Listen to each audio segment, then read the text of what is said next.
দিদি, তোকে এরকম দেখাচ্ছে কেন? কি হয়েছে তোর?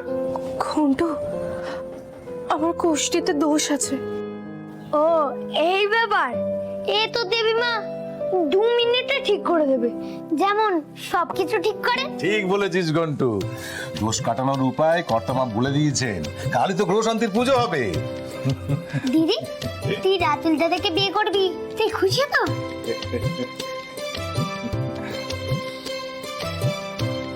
দেবীমা রাতুল সাহেবকে পছন্দ করেছে, আর তাছাড়া সবাই ওনাকে পছন্দ করে, তাহলে আমি কেন খুশি হব না? হ্যাঁ হ্যাঁ, তাই তো। রাতুল খুব ভালো ছেলে, দেখবি ও তোকে খুব ভালো রাখবে। এতদিনে তোর মা আর আমার স্বপ্ন পূরণ হবে।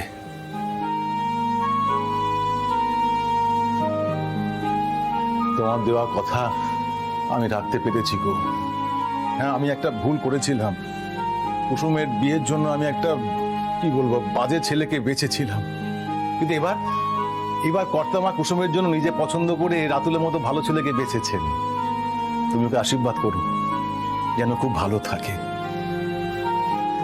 ও হ্যাঁ, ভালো কথা, শোন না কুসুম, কালকে গ্রহ শান্তির পুজো হয়ে গেলে আমি একবার মালদা যাব, আমাকে ব্যাগপত্র গুছিয়ে দিস। ও মাম, মালদা কেন যাবা বাবা? তোর জন্মের সময় তোর মা গ্রামের মন্দিরে মানত করেছিল যেন তোর বিয়ে কোনো ভালো আর সৎ ছেলের সঙ্গে হয়। তোর মায়ের মানত তো পূর্ণ হয়েছে, কিন্তু তোর মা তো নেই, তাই আমাকেই গ্রামে যেতে হবে তোর মায়ের মানতের পুজোটা দেওয়ার জন্য মালদায়। দিদি, তুই আমার জামা কাপড় গুছিয়ে দিস, আমিও যাবো বাবার সাথে। তাহলে আমিও যাব। এই না কুসুম, না, তুই একদম ছুটি নিবি না। দেখ সামনে তোর বিয়ে, তখন তোকে ছুটি নিতেই হবে, তাই না?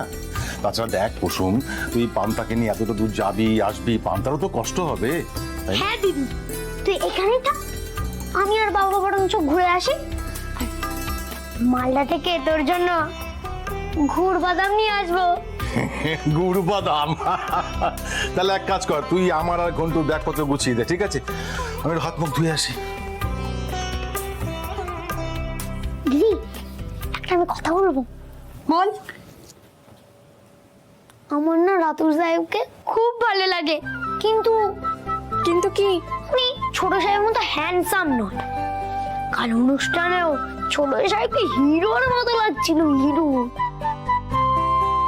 যদি তোর আর ছোট সাহেবের বিয়ে হতো তাহলে বেশি ভালো হতো না? ঘন্টু, এসব তুই কি বলছিস? ঘন্টু, কি বললি তুই? হ্যাঁ, কি বললি তুই?